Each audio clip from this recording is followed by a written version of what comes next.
Hello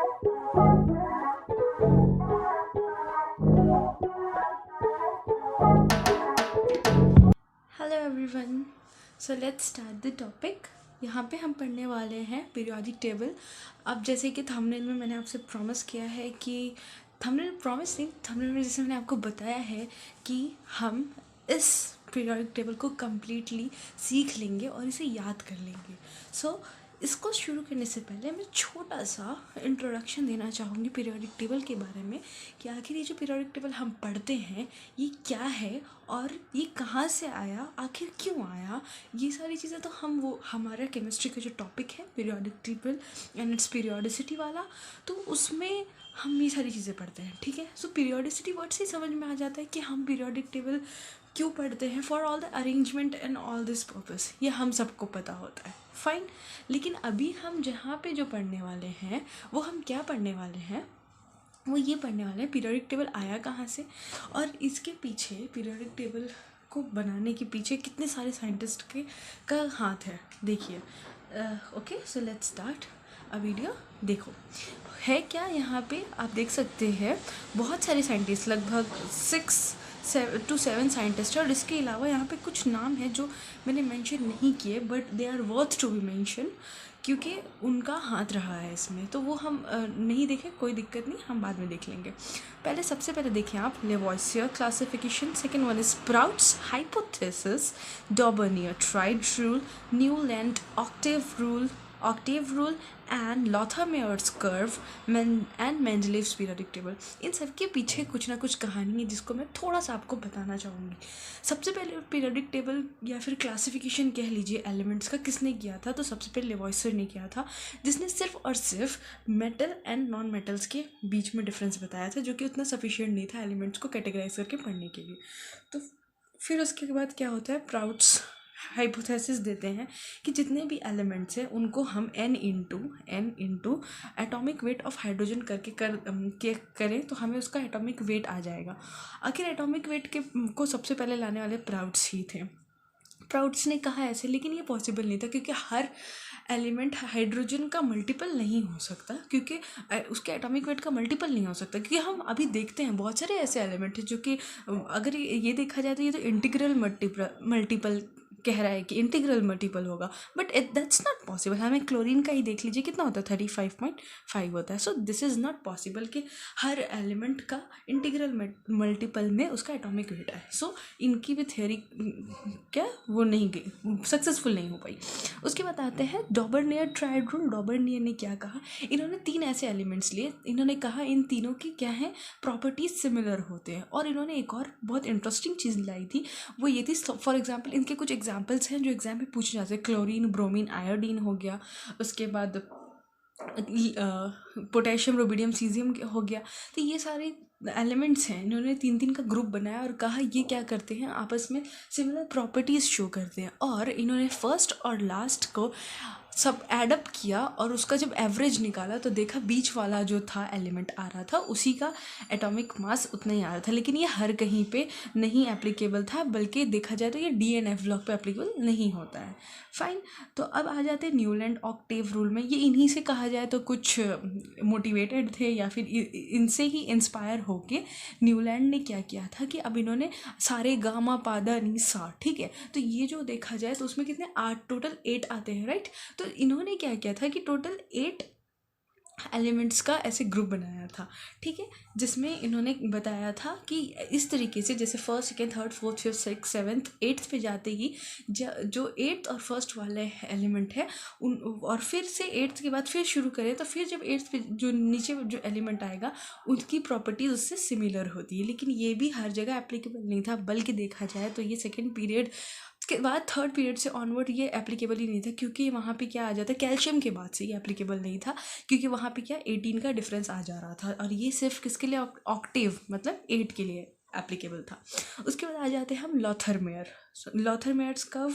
इन्होंने क्या किया था, एटॉमिक वेट और एटॉमिक वॉल्यूम का ग्राफ बनाया था और उसके बेसिस पे इन्होंने अरेंज किया था सारे एलिमेंट्स को, और जिसके हिसाब से इन्हें एक रफ आइडिया मिल गया था किस तरीके से हुआ क्या था कि उसमें भी जैसे हम अभी आगे पढ़ेंगे जो पीरियोडिक टेबल, उसमें जिस तरीके से अरेंजमेंट है, बिल्कुल वैसे ही इनको भी अरेंजमेंट मिल रहा था कि अपनी पीरियोडिसिटी के हिसाब से, अपनी प्रॉपर्टीज़ के हिसाब से वो उस तरीके से क्या हो पा रहे थे, अरेंज हो पा रहे थे। ठीक है, तो ये चीज़ हमने देख ली। उसके बाद आते हैं मेंडलीव। मेंडलीव ने भी क्या किया था, अब ये जो पीरियोडिक, उन्होंने एटॉमिक वेट के बेसिस पे सबको कैटेगराइज कर दिया था। तो ये छोटा सा एक रिव्यू था कि पीरियोडिक टेबल कहाँ से आया है। ठीक है, फाइनली अभी आज के टाइम पे जो हम पीरियोडिक टेबल पढ़ते हैं वो long form of periodic table है, जिसे हम which is a present form of periodic table. This is also called modern periodic table and this is modified periodic table, जो कि मेंडलीव का कहा जाता है modified Mendeleev periodic table which is proposed by Mauchly. और ये based है किस पे, एटॉमिक नंबर पे। अब तक कहाँ अब तक जो बात चलते आ रही थी ऊपर में वो सब एटॉमिक वेट पे बेस्ड था, लेकिन ये एटॉमिक मास, एटॉमिक नंबर पे। अब मैं इसमें और ज़्यादा डिटेल में नहीं जाऊँगी, बाद में हम थोड़ा सा देख लेंगे। लेकिन यहाँ पे जो बेसिक चीज़ जो आपको चाहिए थी वो क्या चाहिए थी, वो जो बेसिक चीज़ चाहिए थी आपको वो थी कि आपको याद करना है periodic table, right. So let's start. मैं कुछ एक ऐसा बताने वाली हूँ आपको कुछ चीज़ें याद करनी होंगी, और उसके बाद मतलब एक्चुअल में देखा जाए तो आपको सब याद करना है, लेकिन उसको याद करने के लिए हमने बहुत सिंप्लीफाई कर दिया कि हम इजीली कैसे उसको याद कर सकते हैं। ठीक है, तो उसके लिए आपको कुछ जैसे बता रही हूँ, जैसे क्या क्या याद करना है। ठीक है, तो सबसे पहले आपको याद करना है हाइड्रोजन के लिए, तो ह बोलिए मेरे साथ, ह। उसके बाद हे, एक सेकेंड, हाँ, वन सेकेंड,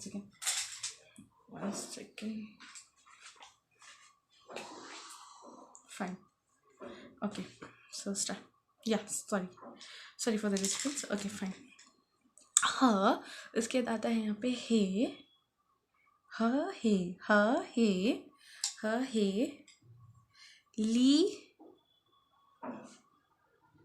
ह हे ली, बे, बक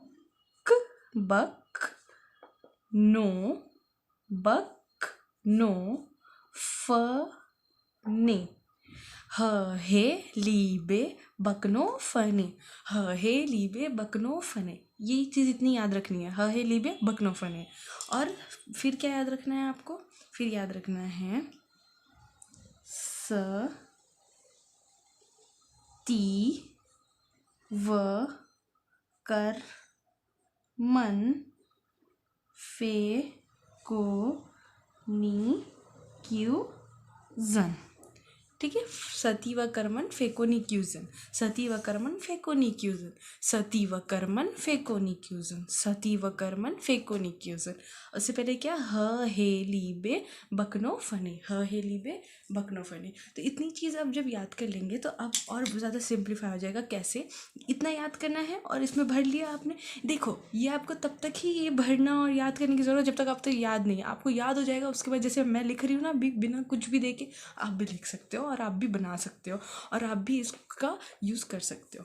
मतलब अब आपको जहाँ जहाँ यूज़ पड़ेगा आप बिना खोले बिना देखे आप इसको आसानी से कर सकते हो। ठीक है, सो उसका ट्रिक क्या है, यहाँ पे ह है लीबे बकनोफने लिख लिया यहाँ तक। उसके बाद आ जाइए लिथियम के बाद लीना कर रब से फरियाद, लीना कर रब से फरियाद, लीना कर रब से फरियाद। इसको लिख लो, जो मैं बता रही हूँ ना, प्लीज़ इसको नोट डाउन कर लो और इसको फिर बाद में खुद याद करना। ठीक है, ये क्या है, लीना कर रब से फरियाद। अब नेक्स्ट वन है बे मज का सर बड़ा, बेमज का सर बड़ा।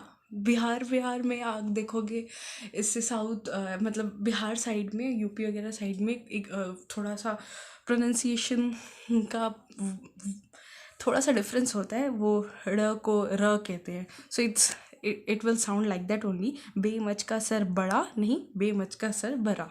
ओके, ये हो गई। अब आप आ जाओ यहाँ पे, इतने पार्ट को हम छोड़ते हैं, फिर यहाँ पे आ जाते हैं, कहाँ पे, ये वाले पार्ट में। ठीक है, इसको कैसे आप करेंगे, अब देखो, बैंगन, बी फॉर बैंगन, आलू गाजर इन थैला, बैंगन आलू गाजर इन थैला, बैंगन आलू गाजर इन थैला। मैं कह रही हूँ ना, इसको आप नोट डाउन करते रहो और याद करने की कोशिश करो। ठीक है, ठीक है। तो अब देखो, अब नेक्स्ट क्या है, आपका कार्बन फैमिली का आता है ना, कार्बन। इसको कैसे करेंगे, कहे शिव जी, कहे शिव जी, कहे शिव जी सुने पार्वती, कहे शिव जी सुने पार्वती। ओके, कहे शिव जी सुने पार्वती, बैंगन आलू गाजर इन थैला, कहे शिव जी सुने पार्वती। फाइन, अब नाइट्रोजन फैमिली पे आ जाइए। नाइट्रोजन का कैसे लिखेंगे, नाना, नाना, सॉरी, नाना पापा ऐसे सब बिंदास, नाना पापा ऐसे सब बिंदास, नाना पापा ऐसे सब बिंदास। ठीक है, next group is oxygen. Oxygen का कैसे, ओस, ओस, ओस, ओस से क्या क्या करना है, ओस से क्या,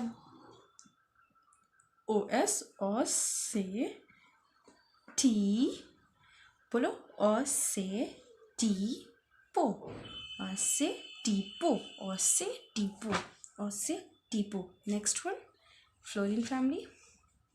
फिर कल बाहर, wait let me change the colour, फिर कल बाहर आएगी, आई, फिर कल बाहर आएगी aunty, that is astatine, astatine. Okay, आएगी आंटी। और बाकी लास्ट वाला तो सबको ऑलमोस्ट याद होता ही है, let me write that one also, that is helium, helium, neon, argon, krypton, xenon, रेंडन।